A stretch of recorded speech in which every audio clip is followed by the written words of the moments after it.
एक छोटा सा प्यारा गांव था। उसे गांव के अंदर रामलाल और उसकी बेटी सीमा रहा करते थे। तभी रामलाल सीमा से कहता है, अरे बेटी सीमा, जल्दी जाओ स्कूल, तुम्हें लेट हो जाएगा। इतना समय हो चुका है, तुम अभी तक स्कूल नहीं गई। अरे पिताजी, स्कूल जाकर भी क्या फायदा, मेरी वहाँ पर कोई सहेली नहीं है। मैं बस अकेली बैठी रहती हूँ। अब मेरा जी नहीं लगता वहाँ पर। अरे बेटी, ऐसी छोटी छोटी बातों को दिल पर नहीं लेते। आज स्कूल में जाओ तुम, हो सकता है आज ही तुम्हारी कोई सहेली बन जाए। जाकर तो देखो। ठीक है पापा, आप कहते हैं तो आज जाती हूँ। अगर कोई सहेली नहीं बनी तो कल से नहीं जाऊंगी। ऐसा बोलकर सीमा अपने घर से स्कूल की ओर निकल जाती है। थोड़ी देर में वह गांव से होते हुए स्कूल पहुँच जाती है और जब स्कूल में जाकर अपने कमरे में जाती है तो उसे नेहा नाम की लड़की दिखती है। वो उसके पास जाती है। तभी नेहा उससे कहती है, अरे क्यों सीमा की बच्ची, मेरे पास क्यों आई हो? इस स्कूल में तुम्हारी कोई सहेली तक नहीं है, कोई मतलब नहीं तुम्हारा। अरे नेहा, इसलिए तो मैं तुम्हारे पास आई हूँ। तुम मुझे अपनी सहेली बना लो, फिर हम दोनों मजे करेंगे, दोनों साथ रहेंगे।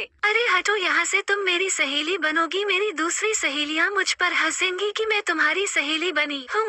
अरे ठीक है, मैं जा रही हूँ यहाँ से। ऐसा बोलकर सीमा अपनी बेंच पर जाकर बैठ जाती है, लेकिन उसके साथ कोई लड़की नहीं बैठती थी। फिर जब शाम के वक्त छुट्टी होती है तो सीमा स्कूल से सीधा ही जंगल की ओर जाने लगती है। वह जंगल के अंदर जाती है और एक पेड़ के नीचे जाकर वहीं पर बैठ जाती है और खुद से ही बातें करने लगती है। अरे पता नहीं भगवान ने मेरी किस्मत कैसे लिखी थी, मेरी एक भी सहेली नहीं बनी पूरे जीवन में। अब तो जी करता है कि यहीं पर इस नदी के अंदर डूबकर मर जाऊं। भगवान ने मेरे साथ ही ऐसा क्यों किया? आज तो मैं घर भी नहीं जाऊंगी। सीमा की यह बातें पास ही में खड़ी चुड़ैल सुन रही थी। तभी चुड़ैल कहती है, अरे इस छोटी लड़की की बात सुनकर तो मुझे अपनी हरकत याद आ गई। मैंने भी ऐसे ही सहेली न बनने पर आत्महत्या कर ली थी, वह भी इसी नदी में डूबकर। आज मेरे जैसे ही यह लड़की भी मरना चाहती है, लेकिन मैं इसका जीवन खराब नहीं होने दूंगी। अब ऐसा बोलकर वो चुड़ैल सीमा के पास जाती है और कहती है, अरे छोटी बच्ची, तुम डरो मत, मैं बनूंगी तुम्हारी सहेली।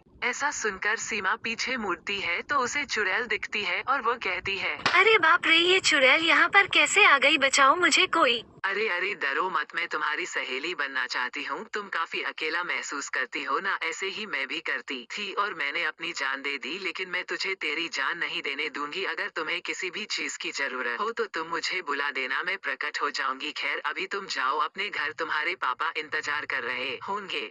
ठीक है सहेली चुड़ैल, तुम कहती हो तो जा रही हूँ मैं, लेकिन जब भी बुलाऊं प्रकट हो जाना बस।